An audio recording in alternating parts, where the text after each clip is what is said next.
มาสู่ประเทศไทยเมื่อมาถึงประเทศไทยกษัตริย์ของไทยในยุคอดีตทุกยุคทุกสมัยก็นับถือพระพุทธศาสนาคนไทยจึงปลูกฝังกับความกตัญญูรู้คุณแล้วก็ตอบแทนคุณคนที่อกตัญญูนั้นจึงเป็นคนที่ไม่รู้คุณคนนั้นจึงเป็นนิมิตหมายของคนไม่ดีก็ไม่ควรจะไปคบค้าสมาคมที่เรียกว่าอาเสวนาการไม่คบคนพาลนั่นแหละครับเป็นคนพาลชนคนชั่วจะเป็นใครก็ตามจะมีบัญญัติผ้าพันกายเป็นอะไรถ้าเป็นคนชั่วก็ผ้าพันกายนั้นก็เป็นคนชั่วอยู่ทางในแต่ปกปิดจะเป็นเครื่องแบบข้าราชการทหารตำรวจฝ่ายนักปกครองหรือใครก็แล้วแต่เครื่องแบบนั้นเป็นของสมมุติว่าเป็นข้าราชการว่าเป็นเจ้าหน้าที่รัฐวิสาหกิจเป็นเจ้าหน้าที่เอกชนของภาคเอกชนหรือเครื่องพันกายเราเป็นภาคประชาชนเป็นชายหญิงเป็นหนุ่มสาวเป็นเด็กเป็นผู้ใหญ่ก็แล้วแต่นะครับท่านผู้ฟังอันนี้เป็นเรื่องของการสมมุติกันขึ้นมาจะเป็นพระภิกษุเป็นสามเณรก็มีผ้ากาสาวพัสสีเหลืองพันกายเป็นเรื่องสมมุติเป็นแม่ชีก็สมมุติว่ามีผ้าขาวนุ่งขาวห่มขาวเป็นแม่ชีเป็นอุบาสกอุบาสิกาเราก็นับถือพระพุทธศาสนาเป็นที่พึ่งที่ระลึกที่เราแสดงตนเป็นพุทธมามกะอะไรอย่างนี้การเข้าถึงพระพุทธเจ้าเป็นที่พึ่งที่ระลึกการเข้าถึงพระธรรมคำสอนเป็นที่พึ่งที่ระลึกการถึงพระสงฆ์ผู้ปฏิบัติดีปฏิบัติชอบเป็นที่พึ่งที่ระลึกดังนั้นเราก็ไม่ต้องไปหวั่นไหวเป็นอาจารศรัทธาเป็นศรัทธาที่ไม่หวั่นไหวเพราะเรามีที่พึ่งแล้วคือพระพุทธเจ้าพระธรรมพระสงฆ์เป็นที่พึ่งที่ระลึกเราจะหวั่นไหวไปทำไมเพราะว่าเกราะที่เป็นเครื่องป้องกันก็คือพระรัตนตรัยพระพุทธเจ้าพระธรรมพระสงฆ์พระพุทธเจ้าผู้มีคุณอันประเสริฐพระธรรมคุณของพระธรรมคุณของพระอริยสงฆ์เป็นอย่างไรเราเชื่อมั่นในคุณพระศรีรัตนตรัยดังนั้นที่เราเกิดความศรัทธาที่ไม่หวั่นไหวนี่เพราะการได้ปฏิบัติวิปัสสนากรรมฐานนะครับผู้ที่เข้าถึงการเจริญพระกรรมฐานก็จะไม่หวั่นไหวไม่เกรงกลัวไม่กลัวตายเรียกว่ามอบกายถวายชีวิตดังนั้นที่พระโยคีผู้ปฏิบัติวิปัสสนากรรมฐานเนี่ยก็ต้องมอบกายถวายชีวิตต่อพระพุทธเจ้าพระธรรมพระสงฆ์ต่อครูบาอาจารย์ที่เป็นวิปัสสนาจารย์เรียกมามอบกายถวายชีวิตกันจริงๆนะครับเรียกว่าผ่านแดนมฤตยูความตายกว่าจะบรรลุมรรคผลนิพพานกว่าจะหมดสิ้นจากอาสวะกิเลสทั้งหลายนี่นะครับต้องมีศิษย์ต้องมีครูมีอาจารย์ก็คือวิปัสสนาจารย์ก็มีพระพุทธเจ้าเป็นครูมีพระธรรมคำสอนมีพระอริยสงฆ์ซึ่งเป็นพระรัตนตรัยที่บังเกิดขึ้นแล้วในอินเดียโบราณในยุคดังนั้นคำสอนของพระพุทธเจ้าทั้งหลายที่เป็นคำสอนว่าสัพพปาปัสสะอาการนังการไม่ทำบาปทั้งปวงกุศลสูปสัมปทาการทำคุณงามความดีให้ถึงพร้อมสัจจิตะปริโยทปานังการทำจิตใจให้สะอาดบริสุทธิ์เอตังพุทธานาสาสนังเป็นคำสอนของพระพุทธเจ้าทั้งหลายพุทธเจ้าที่เกิดมาแล้วที่บังเกิดมาแล้วในอดีตกี่พระองค์ก็สอนอย่างนี้ปัจจุบันก็สอนอย่างนี้อนาคตก็จะสอนอย่างนี้พระโพธิสัตว์ที่จะมาตรัสรู้เป็นพระพุทธเจ้าก็สอนอย่างนี้ละชั่วทำดีทำใจให้สะอาดบริสุทธิ์ดังนั้นถ้าเรามาคำนึงถึงเราอาจจะไม่พูดไปนอกจากพระพุทธศาสนาว่าศาสนาอื่นเขาสอนแค่ละชั่วทำดีแต่ไม่สามารถจะทำใจ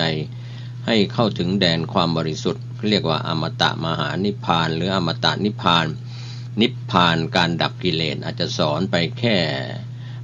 สวรรค์แค่พรหมโลกในศาสนาพราหมณ์ก็ไปแค่พรหมโลกในการสอนไปสวรรค์ไป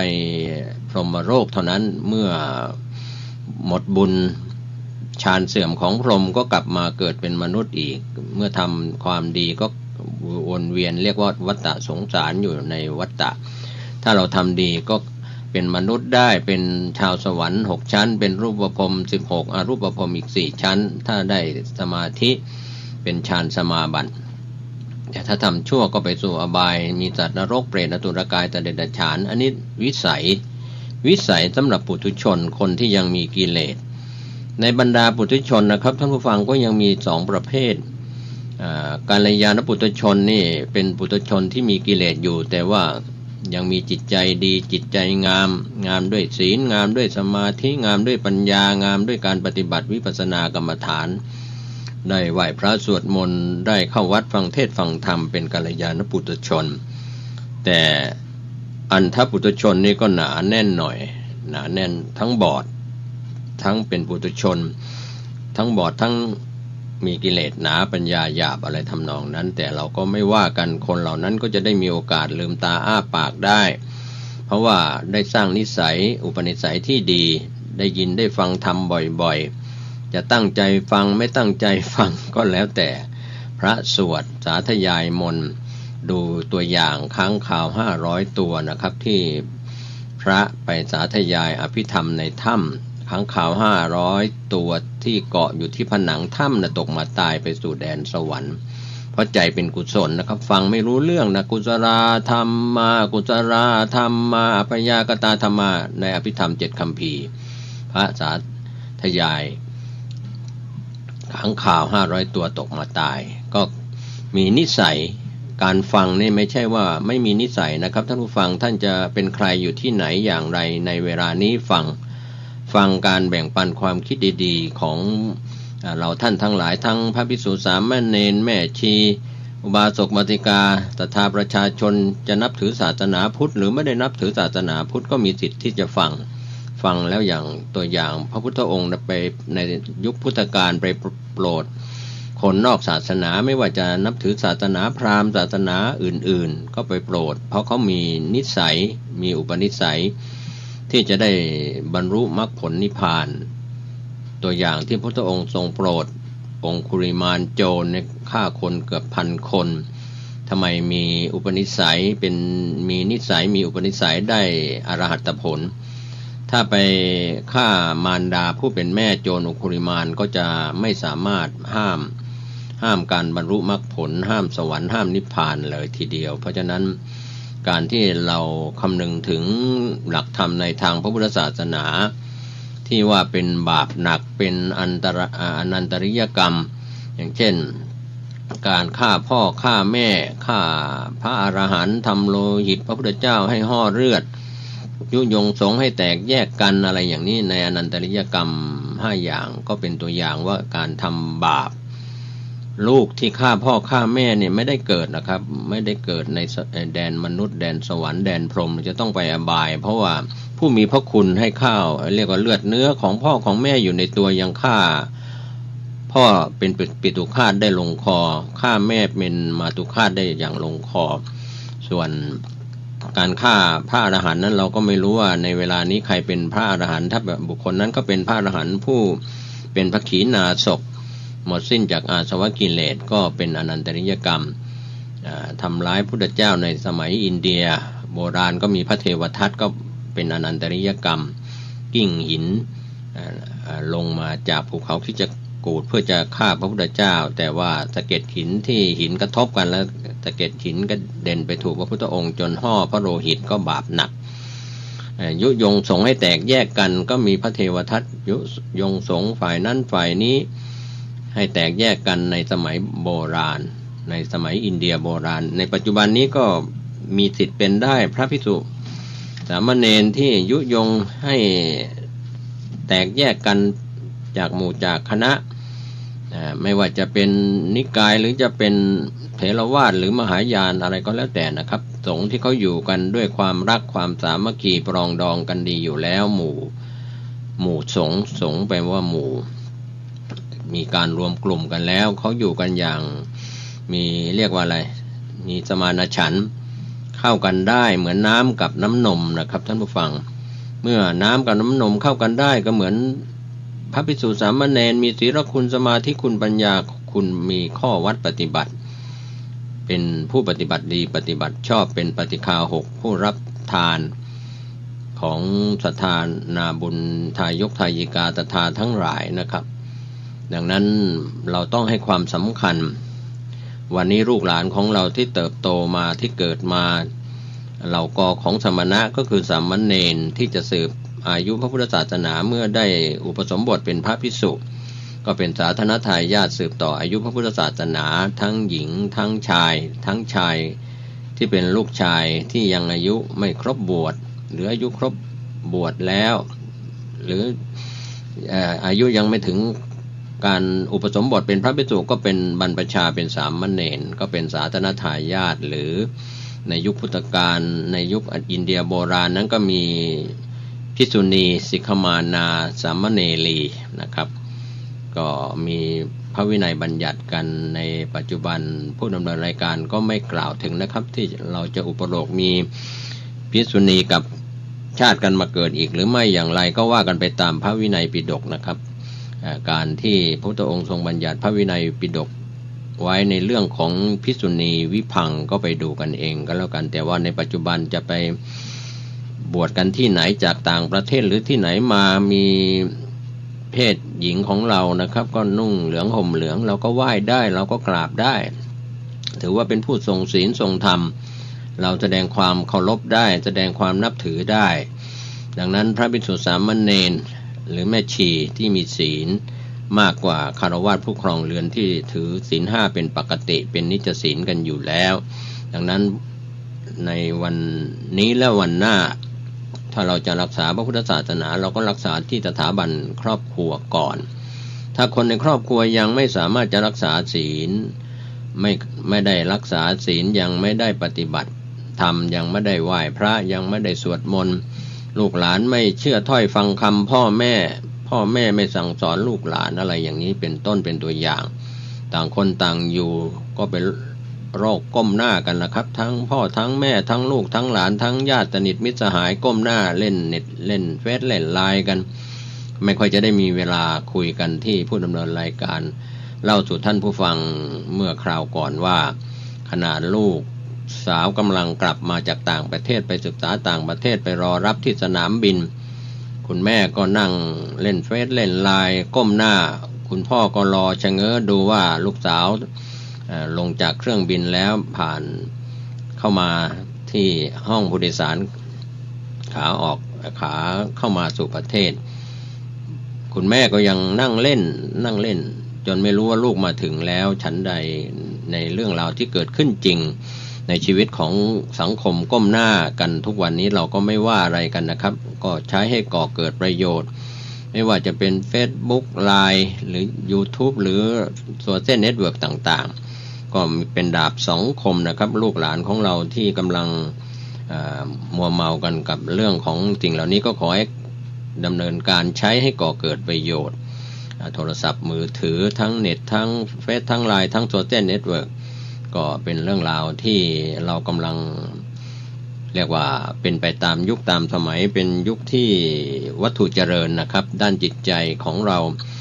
จะใช้สื่อเหล่านี้สอนธรรมก็ทางสถานีวิทยุหรือทางทีวีหรือทางสื่อต่างๆโซเชียลต่างๆโซเชียลเน็ตเวิร์กต่างๆก็ใช้อินเทอร์เน็ตความเร็วสูงต่างๆเหล่านี้ใช้เป็นเสียงเป็นภาพออกไปเป็นงานเผยแผ่หลักธรรมคำสอนในทางพระพุทธศาสนาได้